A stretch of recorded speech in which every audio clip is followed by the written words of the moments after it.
So we're on to the Green Infrastructure Visioning Workshop, and yes, we are ready. That's better. Will that little input thing go away? Yeah, okay, great, thank you. Okay, well, thanks everyone for coming. I'm going to talk to you. I've been doing these workshops throughout the Huron Watershed. Northfield Township is just one of the communities within the watershed that the Huron River Watershed is going to. And so I'm going to talk to you tonight about Northfield Township's green infrastructure as an informational meeting. To give you an idea of what I'm going to be covering, I'm going to be talking about Northfield's landscape, the trends that are happening to that landscape. We're going to talk about what is green infrastructure, and then once we kind of all are on the same page about that, we're going to have a visioning session, which will be really fun because we get to take magic markers and draw all over a map with them. So that should be a good time. Before I go too far, I want to make sure everyone knows what the Huron River Watershed Council is. I work at the Huron River Watershed Council. We're the first and oldest watershed council, which is a coalition of governments and residents established in 1965. We're celebrating our 50th anniversary this year. So look for, we're having all sorts of events this summer to celebrate that. And we are a membership organization. I know some of you, I recognize some of you as members of the Watershed Council, and if we didn't have members contributing, both volunteering and contributing memberships, we wouldn't be able to do the work that we did. So thank you, those who are members, and those who want to be or interested in learning about membership. I have newsletters on the back table that you can find out about. So green infrastructure services, have people heard the term green infrastructure before? I see some nodding of heads, some not necessarily. So it's a term that, and I'll get more into it, but it's a term that's kind of become trendy amongst at least policy geeks like me and ecology geeks. And it talks about natural areas, you know, the air, the water, wetlands, woodlands, as providing services just like regular gray human-made infrastructure does. So we have roads, we have utilities, phone systems. This is what people usually think of when they think of infrastructure, sewers, water. Well, wetlands and forests, grasslands, clean air, clean water, that's all providing us infrastructure as well in the guise of, you know, the fact that we can breathe and we can eat food, we can enjoy wildlife. So those natural areas are providing an infrastructure for us. And so the idea behind what we're doing is to point this out and talk about it and become aware of it, and then think as local governments, what can the local government do to, as you're having development happen in your community and having various land use activities happen, how can you make sure that you're not losing that green infrastructure, because that's the basis on how we're, our quality of life, as many had pointed out already tonight. So with funding from the Americana Foundation, we are embarking on this Green Infrastructure Services program. We've already been in Webster and Salem Townships, which is over there and over there. And also with a previous project, we've done these workshops over in the Pinckney Recreation area, so Unadilla Township, Dexter Township, Linden Township, so places out there. So Northfield's natural assets, what is your green infrastructure? Well, the landscape, and I think most of you know this better than I do, mostly undeveloped. When you look at the computer mapping and you look at it in the office, it comes out about 31% are in intact natural areas, what I call bioreserve sites, and I'll define that in a minute, but basically kind of intact natural areas. So not counting every tree or every pond, but wildlife habitat, things like that. Only 5% of that, though, only 5% of those natural areas are publicly owned or somehow, protected. The other thing about the township is you have low impervious surface, which is important. I'll get into that as well. It's very important for water quality. So very low percentage of the township is made up of pavement and other kinds of hard surfaces.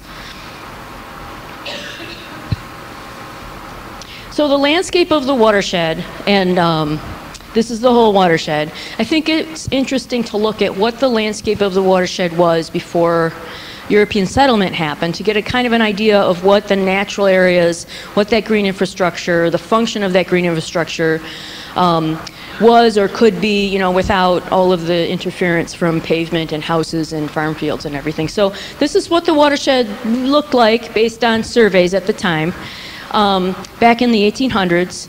And I have a close-up of Northfield, but you see Northfield is kind of in the middle of the watershed there. A lot of it was made up of that dark green, that green area, which is central hardwoods, so oak, hickory, beech maple kinds of forests. A lot of you are probably familiar with that. That lighter yellow is more the open sort of grassland or opening kind of ecosystem, so more open areas. And then you can see down past the Ann Arbor area as it flows into Lake Erie, lots of lowland hardwoods, but lots of wetlands peppered within the landscape. So whenever you get a low-lying area or a creek or a valley, of course you get wetlands forming. So that's what the watershed looked like way back when. And this is just a close-up of Northfield Township. So a great deal of those central hardwoods, probably more oak hickory forest here, but also beech maple, those kinds of forests. Some oak openings, and then quite a few little patches, not little, I mean extensive patches of marsh, meadow, prairie, sort of wet meadow kind of wetlands. And this is what they look like, your typical oak hickory forest, especially this spring. You got, if any of you got to go out and walk in the woods and see the nice wildflowers and the colors in the fall.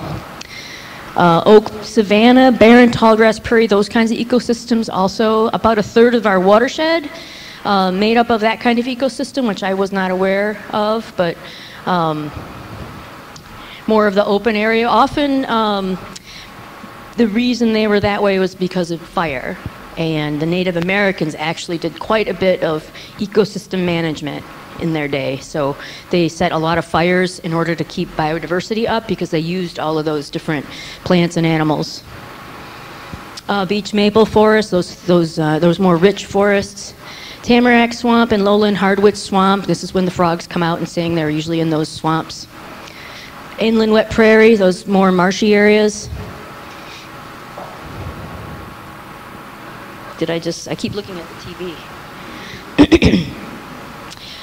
The township is also home not just to all these biodiverse natural areas, but it's home to many threatened and endangered and special concern species. So the state of Michigan keeps a list of these, and in this township they have found 8 animals that are known to be threatened or endangered, 10 different species of plants.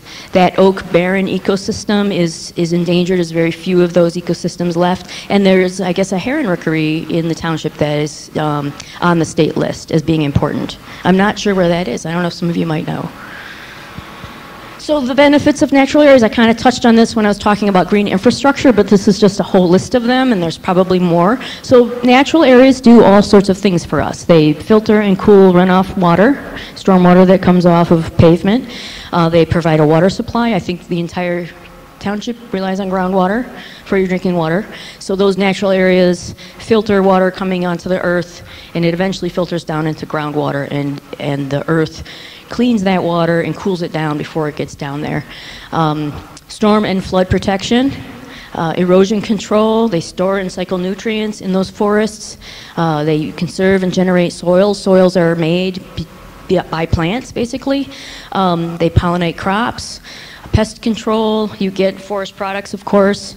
It provides recreation, scenery, and then biodiversity. We get all sorts of plants and animals provide us with all sorts of services, and there's so much biodiversity that that is a service in and of itself. Clean air, the forest can provide us with cooler, cleaner air, and they also regulate the climate. So you know when you go into Detroit, it's a lot warmer on any given summer day than when you're out here in the country.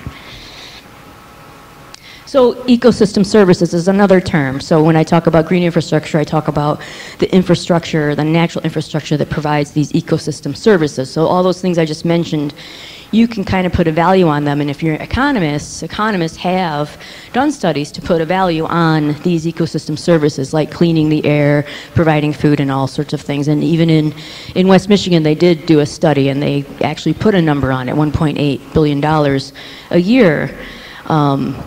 Is what the natural areas are worth in West Michigan. And so what happens in a natural area that is so important to keep our water clean, keep our air clean? Well, in terms of water quality, this is what's happening. This is one of the most important ways that natural areas keep our water clean.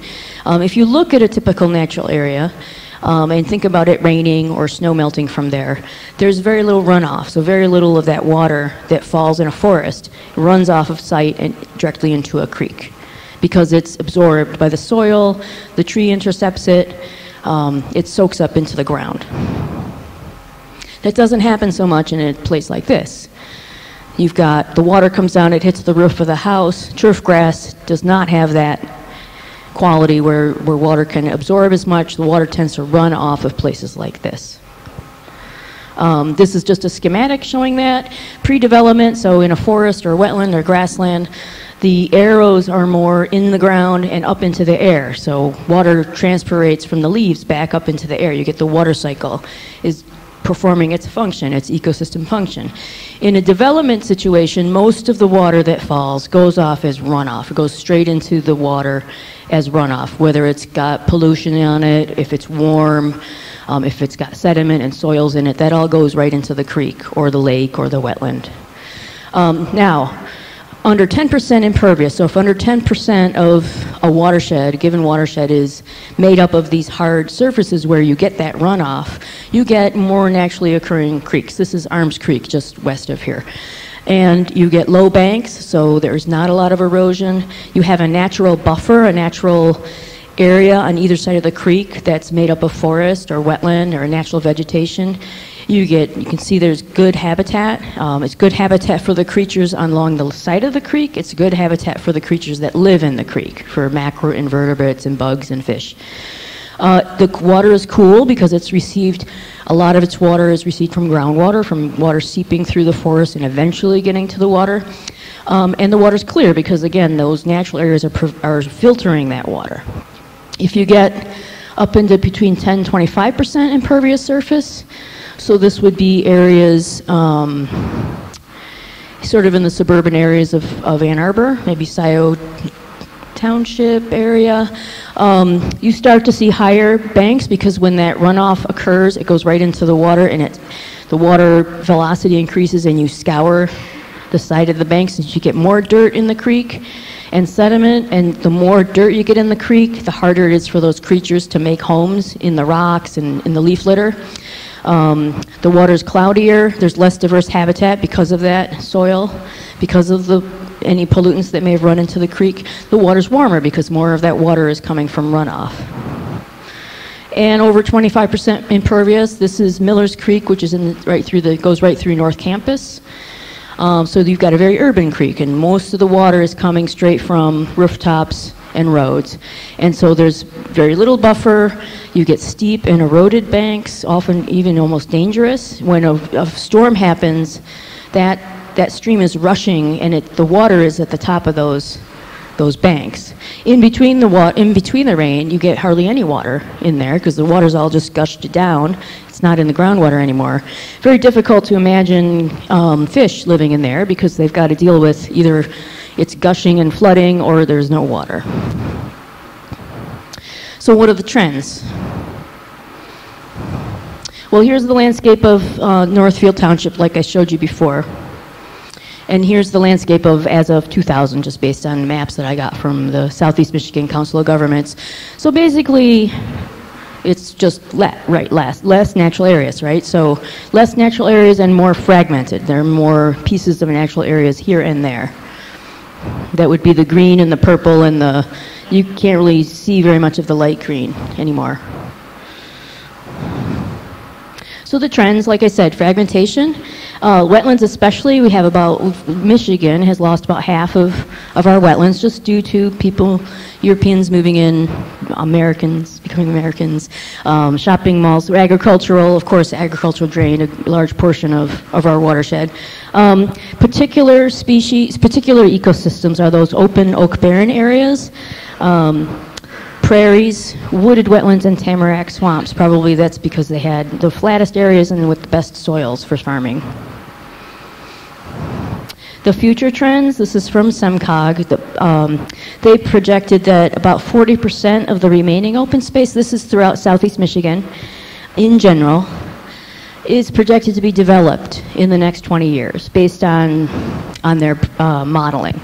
And I think you've been talking a lot about the master plan already tonight, so you know that Northfield Township and every township in Michigan each of them have their own master plan and zoning ordinance that is in charge of, what development happens where. So if you look at them all throughout really Southeast Michigan and look at what each of them is allowing based on the designation, most of those build outs, if you build them out to sort of what's allowed to be built, they show very little very little that land says you can't develop, because it's very difficult to do that for one thing. But just to keep in mind, and then like I said before, almost all the natural areas are in some kind of private ownership, right? So somebody owns it, the land, in any given place, unless it's a state park or county park or something like that. And so it's designated for some kind of land use. And then we have all seen the current development patterns, or at least up until the recession, and it's probably coming back, but the development patterns tend to be low density. So, you think about 1 to 2 to 3 acre lot, 10 acre lot, even development, you're using up more land to house the same number of people. So you're consuming more natural area or farmland.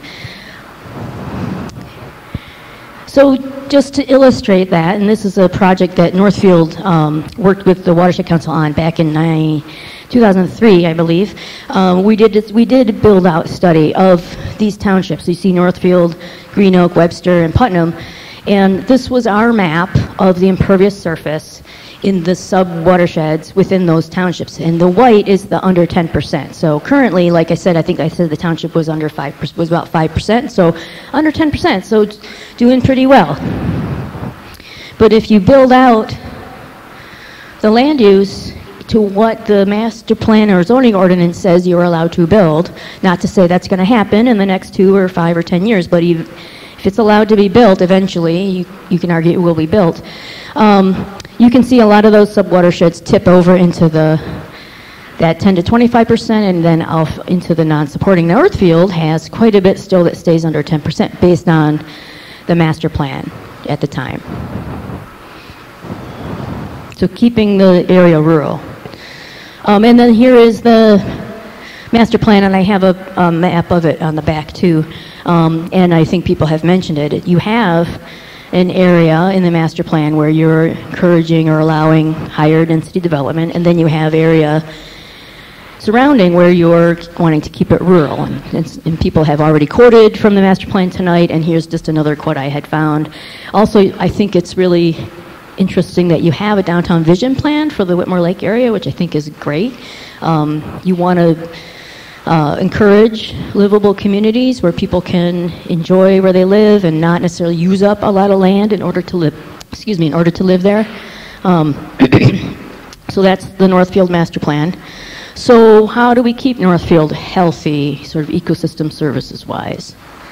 So again, this is our key. One of the Watershed Council's key messages has to do with this land use pattern. So in order to keep our watershed healthy, and in order to keep that impervious surface down at a watershed landscape level, you want to be able to use the least amount of land, basically, to house and employ and educate people in the most livable way you can. So that's that first one, is you want to encourage higher density where you already have water, sewer, roads, all that kind of great infrastructure in place.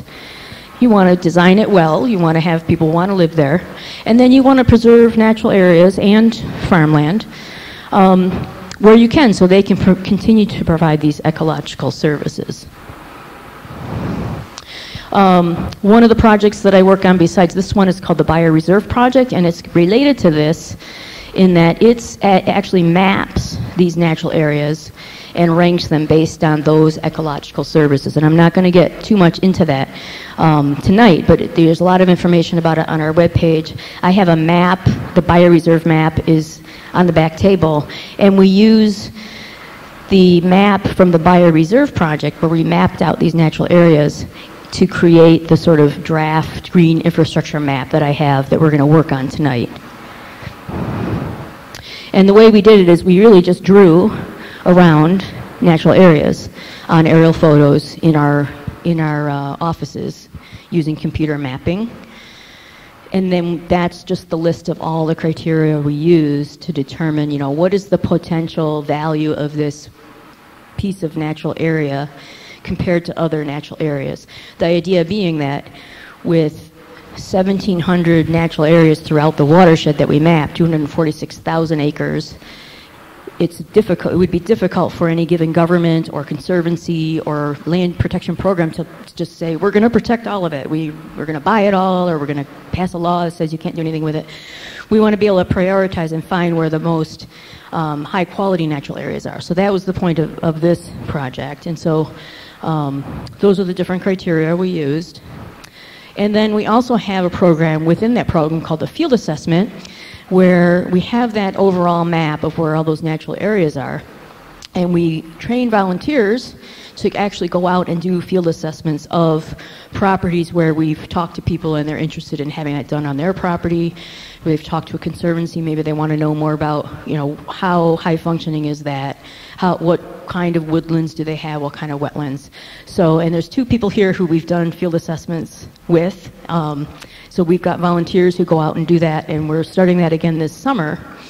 And I wanted to mention that too because, you know, if anyone has property that has natural area on it, I'll put these out there, we would be happy to come out and do a field assessment on your property. If you have, you know, anywhere between 3 to 5, 10 or more acres that's woodland or wetland or something that's natural, we would like to do that, and then we can provide you with a report on what we found, and you can use that to do ecological restoration. It gives you information about invasive species and things like that. So I'm going to be putting that on the back of the table. And this is the map that's for Northfield Township, and again, that's on the in the back as well. We'll look at it, a big poster of it. But just to give you an idea, these are based on those aerial photos, what we determined were the natural areas being intact, woodlands, wetlands, grasslands, that were over about 10 acres. So it's not trying to map every single little swath of buffer or tree or pond or anything, but it's trying to get an idea of that network of natural areas that can provide that green infrastructure. And I don't know if you can see it, but we have done several field assessments in Northfield Township. We're actually doing one in Northfield near your house, Julia, next Wednesday. So what can you do? And I've talked about this. You know, design higher density livable communities, live in a livable, walkable community, plant trees, native plants in your lawn because you're creating a smaller scale version of green infrastructure. Keep water, try to control stormwater runoff, keeping it on your land. Rain, you may have heard people talking about rain gardens, and we call it stormwater green infrastructure in our office. So it's more the smaller scale. Yes, I do have land that's been developed, but we can also have that land act more as natural land by building green infrastructure on that built land. So building rain gardens, having natural landscaping, having green roofs. Some places have actually put vegetation on their rooftops. This is more businesses than homes, but you know, that helps as well. So there's all sorts of things you can do in the built environment as well. But tonight we're talking about the green outlined box, which is keeping natural lands natural and permanently preserving larger intact natural lands. So what is green infrastructure? I think I've talked already about that. It's the interconnected network of open spaces, natural areas, and waterways. It's focusing on conservation values and those ecological services in concert with land development. So it's not saying don't develop anything, but it's a guide for, you know, where can we put development, both on a large scale and a smaller scale.